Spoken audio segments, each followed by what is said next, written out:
and welcome to the Literacy Bug.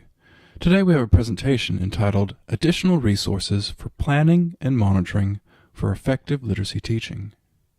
In fact, this presentation is slightly different than most of our recent presentations, because this presentation is to introduce a number of resources that we encourage you to download. And so it's to gloss over or summarize some content that you can explore further. Now, for those who aren't familiar with the Literacy Bug, we encourage you to visit the website, literacybug.com. Write us an email if you have a question or a request. Subscribe to our YouTube channel, or follow us on Twitter. All are avenues that we use regularly to spread information and spread other resources. Now, there'll be related presentations to the one that you'll be viewing today.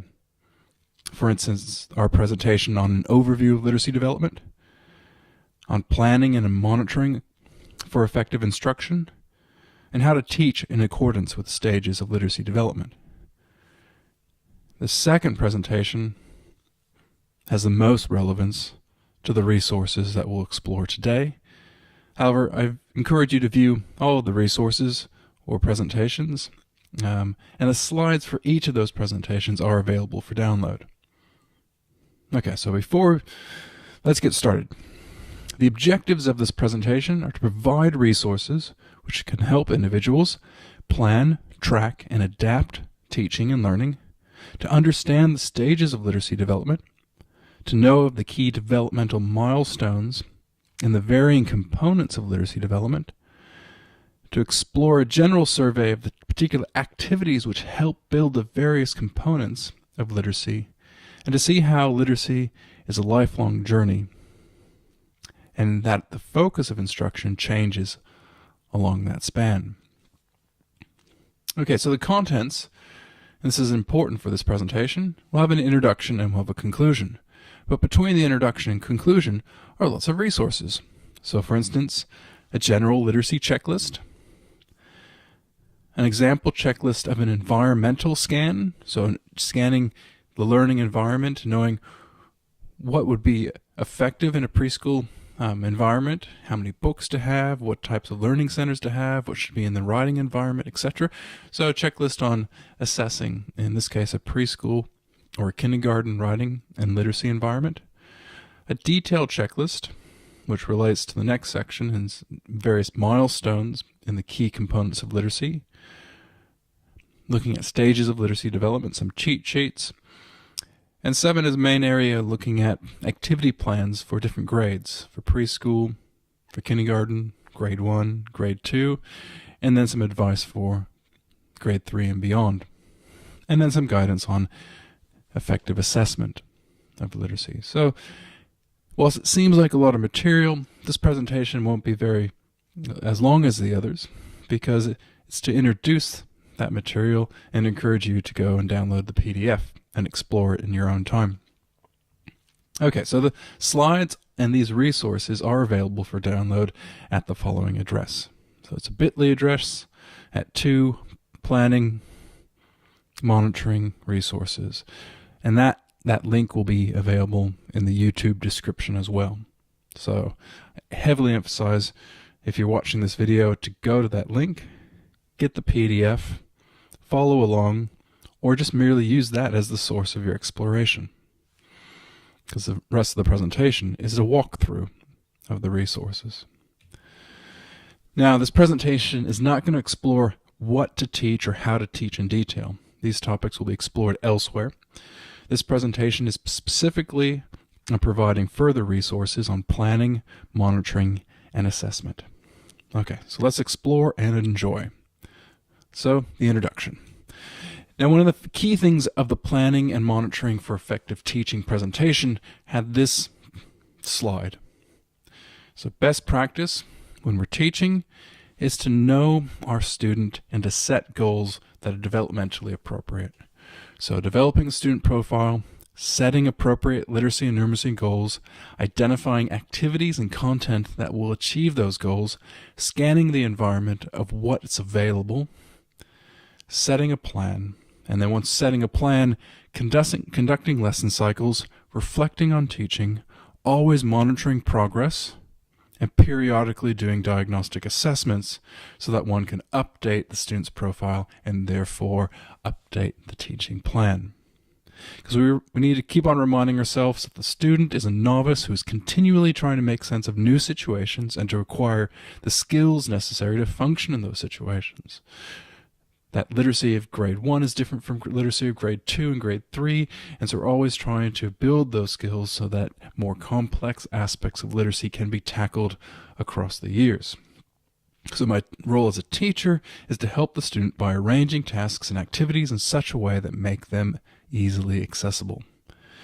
And intersubjectivity, meaning my understanding of both where the child is and what is the expectation of the child in 4 months' time or 5 months' time, etc., and moving the child along that developmental pathway is crucial for successful communication between the teacher and the student. Okay, so here we have one of the early resources. Basically, it's a student profile. There's some sort of literacy assessment data I think collected up here, but really what I want to focus on here is these 3 columns. What has the learner accomplished? What are they currently developing? And is that consistent with the age and grade expectations? What's the goal and what's the action plan that we're setting? And then over here is let's revisit that big picture goal. And to achieve that big picture goal, what are we working on? Are we working on oral language, vocabulary development, grammatical development, phonemic awareness, concepts of print, alphabetic knowledge, and so on? What are the elements that we're focusing on? What are our goals, and how are we going to achieve those goals? Because we have a learner here, and we have some developmental outcomes that we want to reach in a given time frame. And I want to set some activities that are informed by my knowledge of developmental milestones to help that learner along that developmental pathway, whether it's developing oral language or phonological awareness or phonemic awareness, print knowledge, phonics, rapid word recognition, vocabulary, fluency, comprehension, and so on. What's the goals we're going to?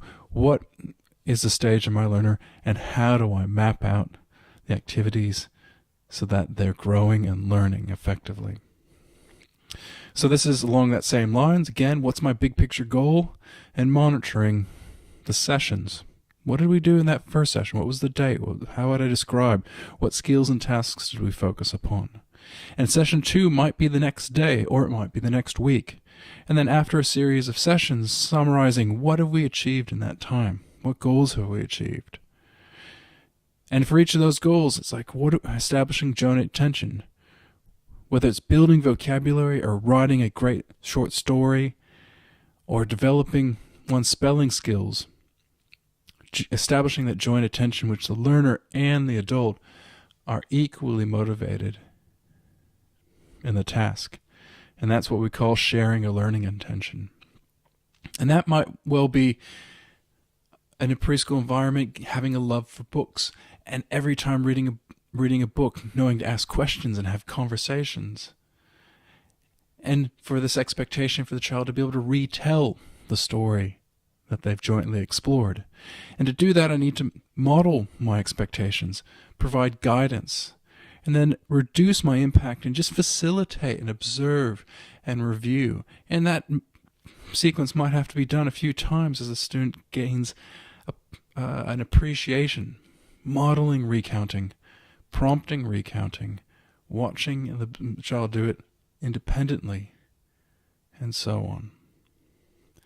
And then once that cycle of learning occurs, providing opportunities for the learner to practice those skills outside of a formal learning environment to consolidate.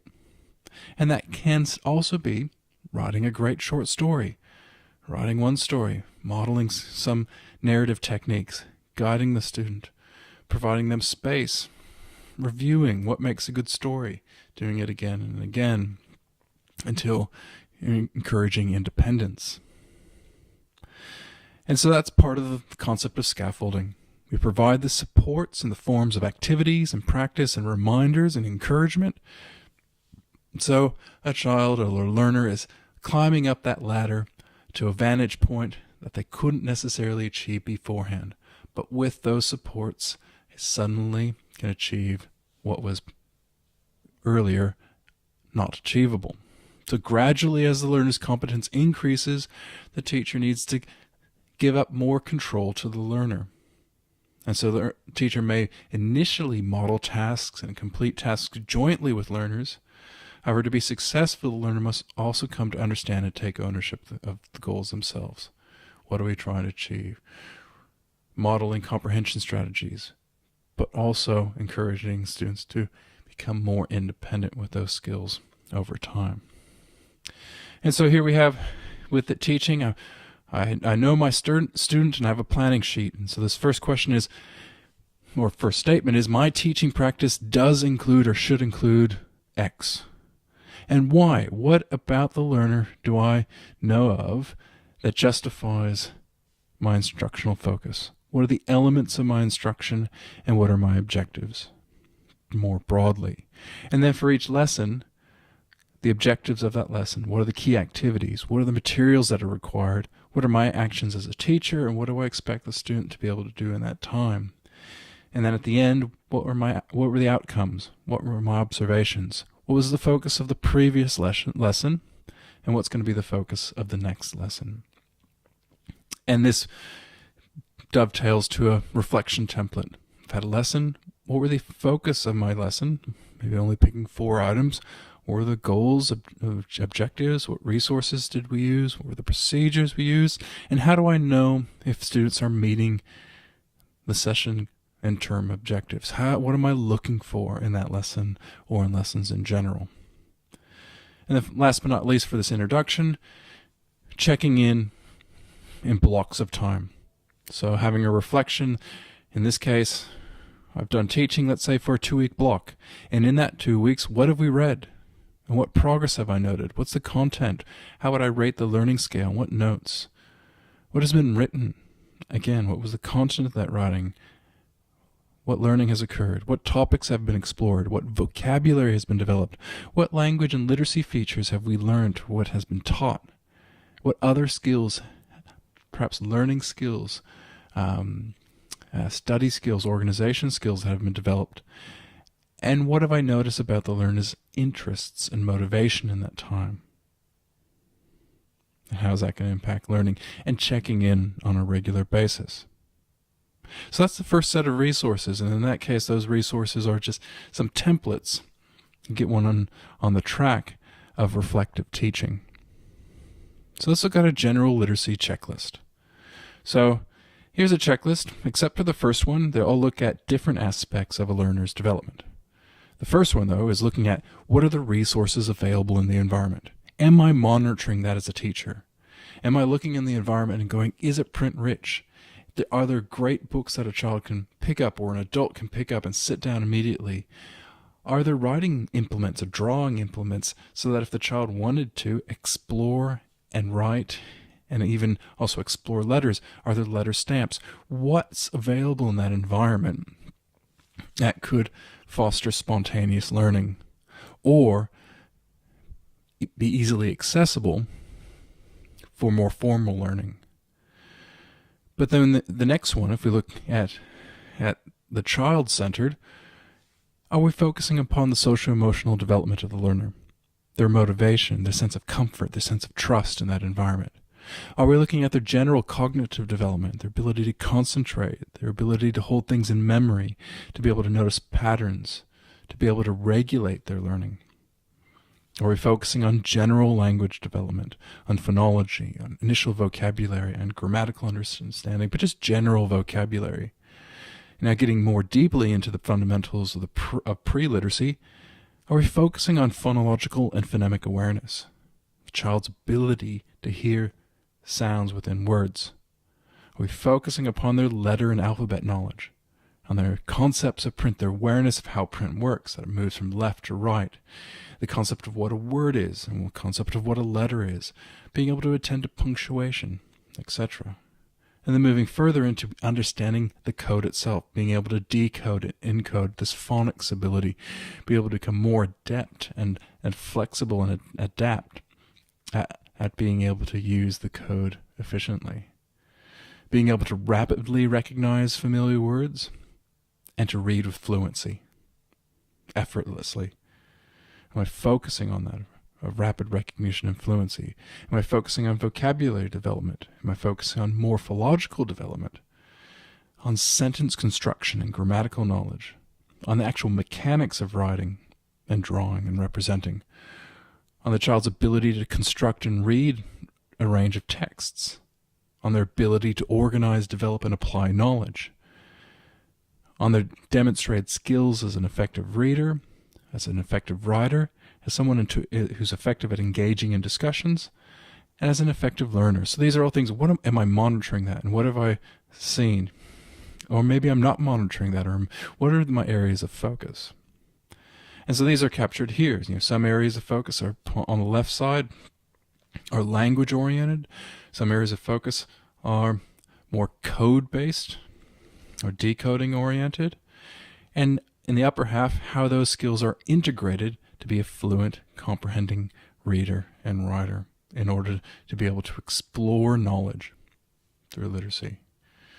And now these skills are developed at different points in the life stream. So I don't expect you to immediately understand this diagram, but what I want to express through it is there's certain skills like phonological awareness, print awareness, or alphabet knowledge that are all mastered within the very early ages. If we go down here between 6 to 9 years old, and even something like the ability to spell, we expect that to be more or less mastered by age 11. Whereas other skills like writing and reading comprehension and knowledge development are things that we develop across the lifespan. It changes in nature, but at no point do we master all knowledge or master all reading comprehension in the same way that we may master our ability to spell, to recognize print, to be able to hear sounds within words. That's why it's so vital that certain early literacy skills are mastered, because they serve as the basis of being able to engage in literacy effortlessly across time. And then through that, one is able to apply more higher order thinking to extract and critically examine what we read. Okay, so let's next resource, and this is where I'm going to start getting into just a survey of the materials. So here's an environmental checklist. It starts with just a layout of a preschool environment, going, okay, this is a really vivid environment in which there's lots of spaces for children to play and explore knowledge of different varieties. And then from this is from Morrow's checklist. What's in my literacy center? Is it a comfortable space? Are there pillows? Is it visually attractive? Is it private? In the library corner, are there great amounts of books to access? Are there puppets and other manipulatives that would allow for great role play within text? Is there a writing center, and what's in that writing center? Is there a word study center, and what are the materials that we can exploit in that word study center, and so on? So I encourage you to explore both the setup and that checklist in your own time, as well as some readings into other environmental checklists or assessment tools. And then when we go to a detailed checklist, this following checklist will go into those areas in the general checklist, like phonological awareness and print awareness, but in a more granular way. So something like socio-emotional development. Okay, let's break it down. Does the student feel like a sense of safety or trust, confidence? How would I rate that for my learner? Is it something I need to focus upon? What about their cognitive skills, etc.? Oral language skills is quite skinny here, but then we get into a greater amount of detail of, for phonological awareness, can they attend to spoken language? Can they attend to sentences? Can they identify words in speech? Can they identify syllables in words? Moving more and more to that granular level of being able to, can they identify individual sounds within a word? And now all of these questions, you'll see, are based around developmental milestones, which is a resource later on. And so these are all researched into being able to be developed at a particular age on average. And so we can identify whether a child is advanced or delayed based around the milestones that you'll see in a second. So alphabet knowledge, Again, alphabet knowledge, spelling development, some very granular questions to see how are they on the pathway towards mastering the code. Writing development, reading development, engaging in discussion. Have a numeracy section there, but just very brief. And then the ability to conceptualize, and also, are they developing the skills of an effective learner? Do they set goals? Can they rehearse and practice, etc.? Can they express their interests and sustain attention on something of interest and remember facts and details and engage in discussion with others, etc.? So that's an important checklist. That's a resource that I hope you find of use and benefit. And it's informed by this resource. So we have here key milestones, and I'll have L1 refers to first language, child learning in their first language, milestones. But what if you're learning literacy in a second language, or a language that's not your mother tongue? How do we look at milestones there? A little bit of an instance of preschool milestones, as well as spelling milestones, some resources to share with you. So this is not highly formatted, but research accurate. What are the milestones for oral language development? Such as, when do learners start to use the if clause, which appears down here? So it might arise anywhere between 33 to 60 months, but the mean is 48 months. And oral language development is such an important feature of literacy development. The more robust one's oral language is, the more complex and robust their written language is, once they've mastered the code and can verbally rehearse and to put their thoughts onto paper. Equally, vocabulary development, grammatical development, sophistication of grammatical utterances, those phonological awareness and phonemic awareness milestones, which informs that detailed checklist, print knowledge, etc. So, list of milestones and expectations. What's age appropriate? Fluency. Beginning of grade 2, 40 words per minute. 62 words per minute by mid-year, and 92 words per minute by the end of the year. And you notice in beginning of grade 3 goes backwards. In summer, not lots of practice with reading, might slide, but the slide becomes less severe. And so that becomes a guide for monitoring fluency across the years. So I hope that just factual resource is of benefit. And we look at the same categories as you saw in the first one in this table, in which it will have the L1 or first language age equivalents that you would have seen in the previous slide, and then their L2 learning stages. So it says silent, early, etc. And later on in this research, I'll define what is the silent period of second language acquisition. What is defined by early? What is defined by productive? What's defined by intermediate and advanced? And so on. And that goes and applies the same milestones from the first resource, but provides a column on, if it's learners matching this phase, they're probably still in the early stages of second language development. And this is the slide that defines what is the silent stage, what is the early production stage. Silent stage is within the first 6 months of learning language, whereas the early production stage is within the first year, as that provides a little more detail to define that column here. And then it provides you with just one page from this book, Transforming Literacy Practices in Schools, which I do encourage you to chase around. There's a Kindle edition, so you can get it on ebook.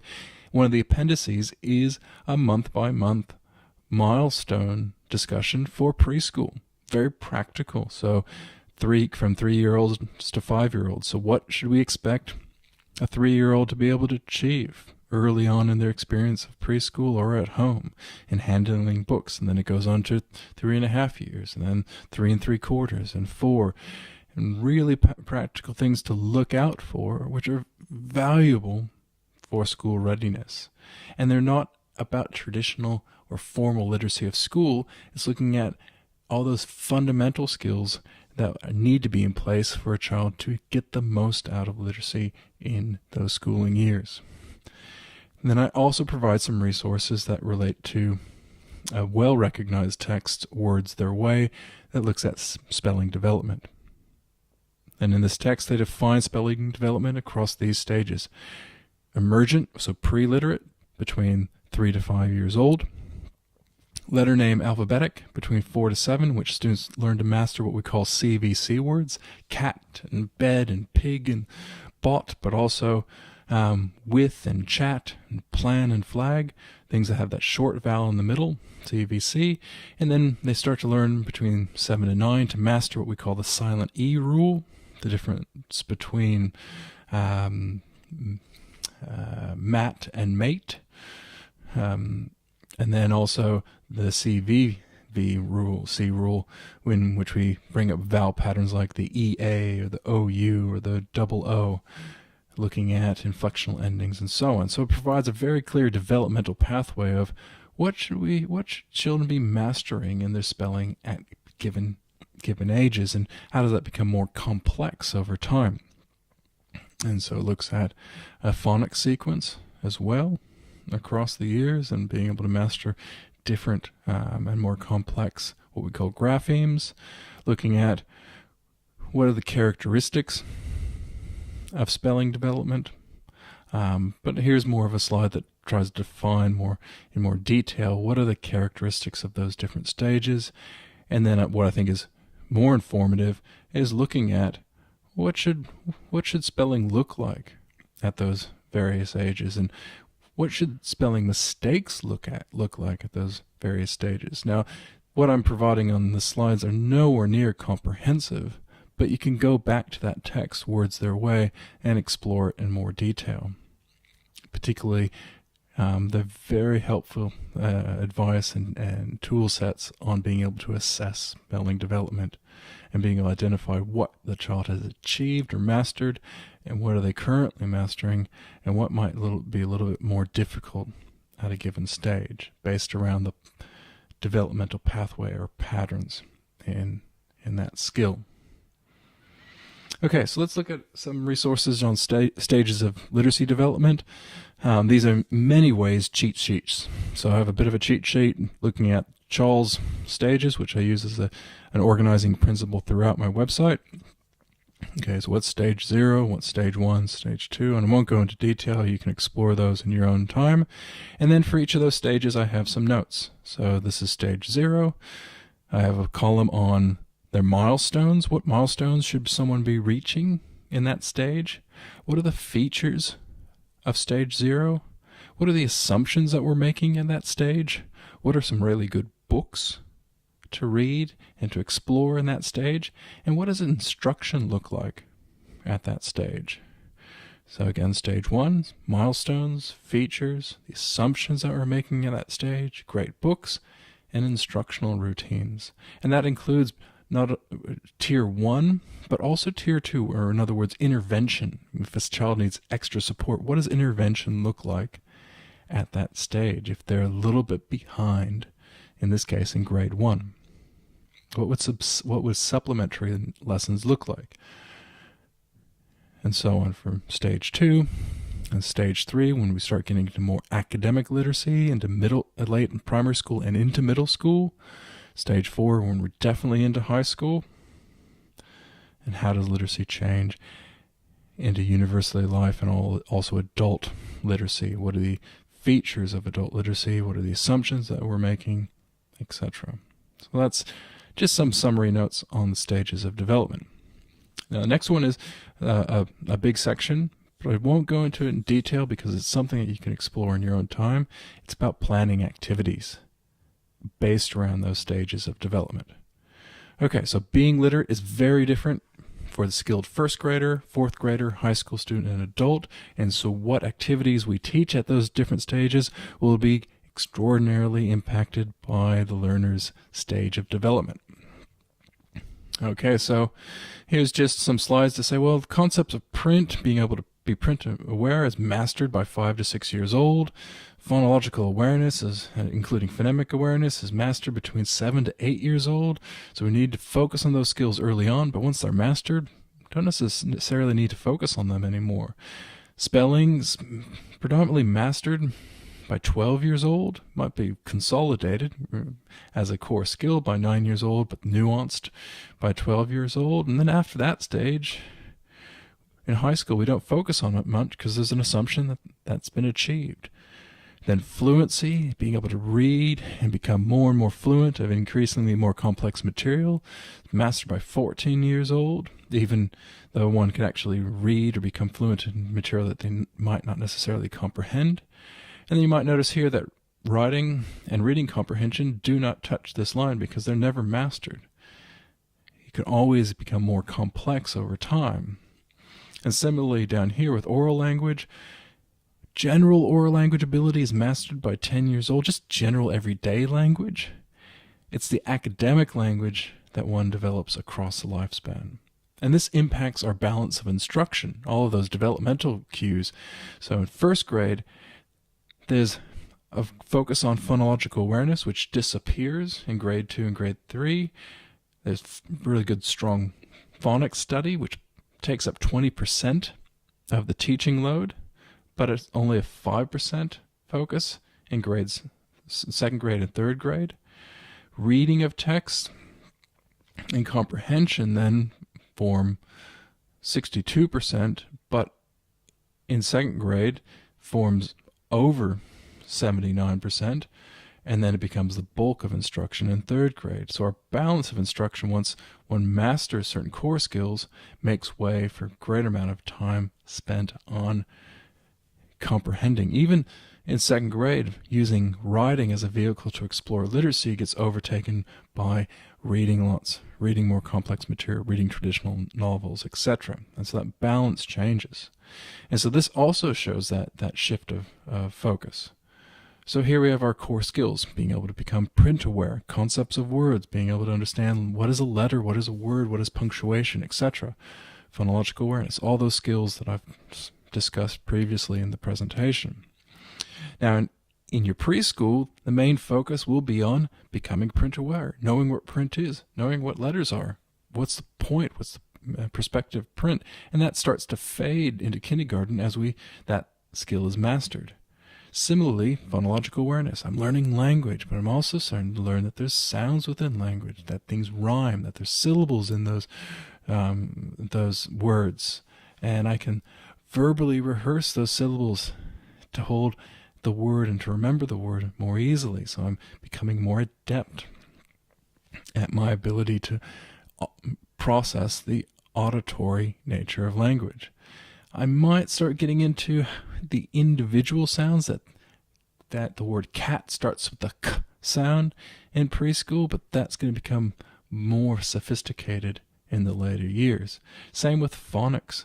I might start to know that the letter B makes the b sound, but that's very basic in preparation for a more complex understanding of English orthography later on.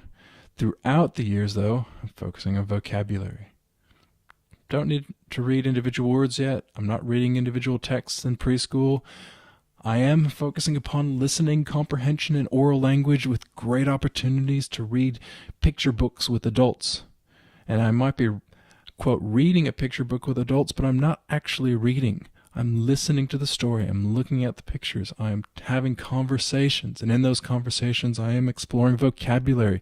And so whilst it is called reading, I'm yet to read, but it's more of an activity that focuses upon my oral language development and my understanding of the concepts of narrative and of information. And I'm not writing at that stage, but I might be drawing, and I might be having conversations at my drawing, and I might be writing birthday cards that are modeled by my adults in my environment. And that's what typifies a preschool curriculum. Whereas in kindergarten, fading away in print awareness, fading away in phonological awareness, increasing the ability to manipulate phonemes and our phonemic awareness, ability to increase our understanding of phonics, not analyzing word parts or Latin roots or how words are constructed yet, but I'm developing my vocabulary. I'm learning sight words. I'm starting to read basic texts, and having conversations. Oral language development is still key, and I'm co-constructing text potentially with images to scaffold the story I want to tell. I might have drawn a story, and with the help of adults, I'm telling that story through captions to images, and that forms my kindergarten curriculum. Grade 1, print awareness and phonologic awareness have disappeared. Mastering the last bits of phonologic awareness, and that takes, or phonemic awareness, and that overtakes with understanding English orthography and spelling, vocabulary still focus, and so on. And so what we have by grade 2 is a formal literacy instruction, focusing on word study and spelling, word analysis, reading, developing my fluency, less focus upon just having conversations around books being read to me, and more having conversations of books that I'm reading and being able to write independently basic texts that are age appropriate. And so here we have, I'm providing a preschool checklist of those key skills that we talked about in preschool. Go back here. So print knowledge, how are they on pathway to print knowledge? Vocabulary, how is the learner on the way to vocabulary development? Phonological awareness, and being able to engage in narratives. Great.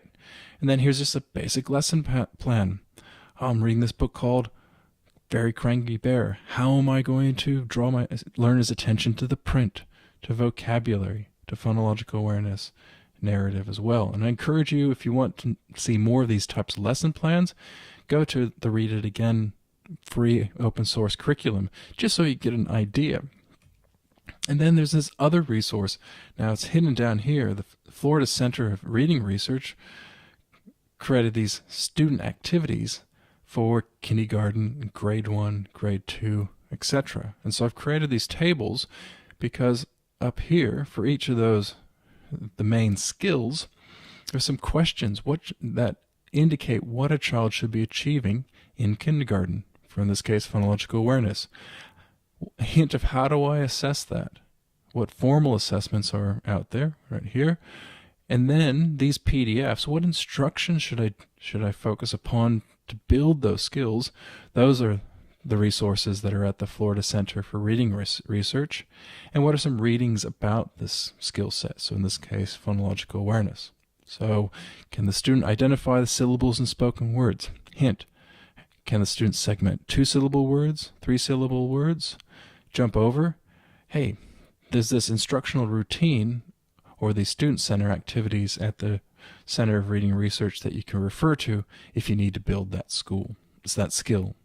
And if you want to read more about phonological and phonemic awareness, go to these readings. And so for kindergarten here, have phonological and phonemic awareness, questions around phonics that are for that age, kindergarten, vocabulary development. Can the student identify and sort common words into conceptual categories? They can, but do I want to do extra practice? Here are some activities.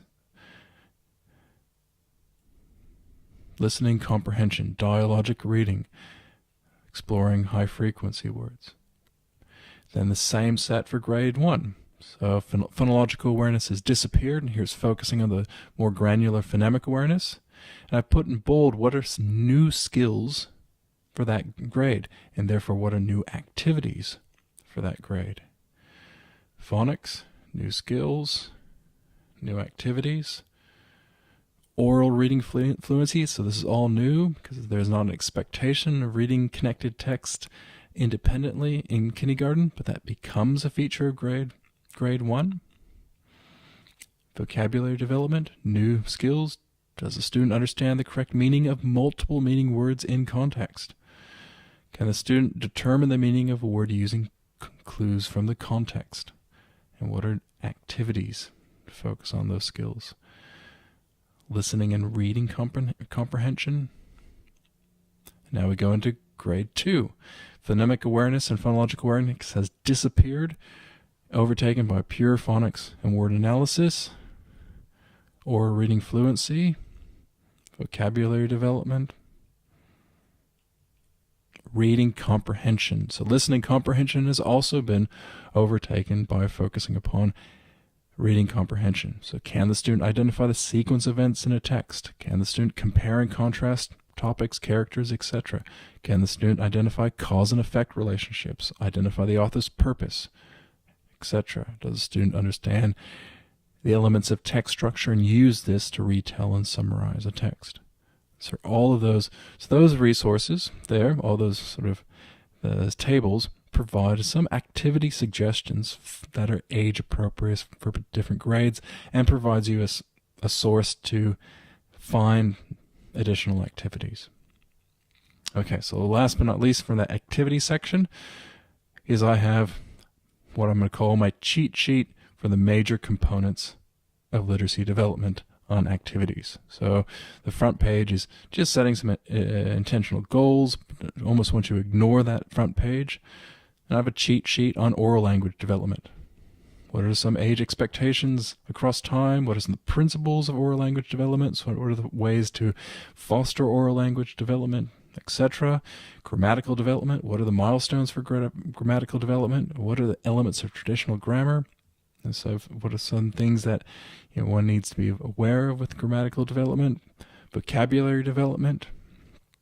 Different approaches on teaching vocabulary.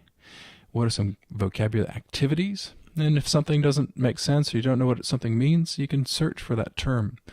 But what are different ways to build vocabulary? Phonological awareness, milestones, example activities. And so it's a bit of a cheat sheet, but you might need to do your own research to know what certain things might mean. Concepts of print, learning how to spell and decode, fluency, joint reading practice, delving deeper into reading comprehension, approaches to comprehension, one option, second option, strategic reading, some sentence starters of ways to think about, setting goals with reading, tapping into prior knowledge, etc. So just a cheat sheet of ideas to use, and so on in writing. So that's, in many ways, they're notes that one might spark one to do further investigation. And last but not least, in the resource section, assessing skills. So just another example of the letter A. What skills to assess? Some skills are constrained. These are skills that are mastered within the first 3 years of schooling. Some skills are things that we develop across time. Throughout the lifespan, it becomes more sophisticated. So as a teacher, we need to be able to systematically monitor core constrained skills of literacy, whilst also assessing how students gain and express meaning in many ways across that lifespan. And as I mentioned before, this is just another diagram of what are the skills that are mastered early on. Each of these sort of boxes represent a different milestone. You don't need to know that, but that just visually shows the different pathways of mastery of skills. And along the same lines, okay, so what assessments might I use? So the observation of early literacy achievement is about concepts of print, then a phonological awareness assessment, and then a phonics assessment, and then spelling assessment, and then going up into different readings. So just looking at how the assessments we use need to be suitable to the developmental stage of the learner. And that's just another, it'll just list of assessments in different areas. Again, you might use that as a springboard to find out what is the Z test, what is the informal phonics inventory, what is the specific phonics assessment, and do your own research in each of those areas. Okay, so in conclusion, I provide you with lots of resources. In the end, every child is scrawling his first letters on the slate and attempting to read for the first time is entering an amazingly artificial world. To be sure, the decoding readers are young and skittish, but as they come to master that code, they start to use their expanding knowledge of language and their powers of influence to figure out what these texts mean. Because what's important is that through literacy, children are able to construct meaning, to share ideas, to test them, to ask questions, and to have an active role in their intellectual development. And what's important from our end as teachers is to provide learners with the habits, the methods, the techniques that they can organize their behavior to learn. And literacy is important because we, as a species on Earth, we like to read and record and remember and synthesize our understanding of the world and direct our intentions on what is important to remember, what's important to express, what's important to learn. And so what's the importance of this presentation is to provide you with resources which can help you plan, track, and adapt teaching, understand the stages of development, know about developmental milestones, explore activities that are age appropriate, and understand that literacy is a lifelong journey.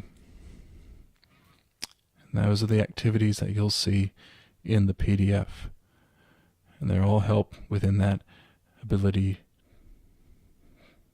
to plan, teach, and monitor. So experts agree that readers, no matter what they are doing, have to practice. And your role as a teacher is to help them by arranging tasks and activities that make challenging tasks more accessible. Because we want learners to become dexterous with language, with the alphabetic code, and with the process of writing and reading and learning and exploring, which also involves exercising and exploring the imagination.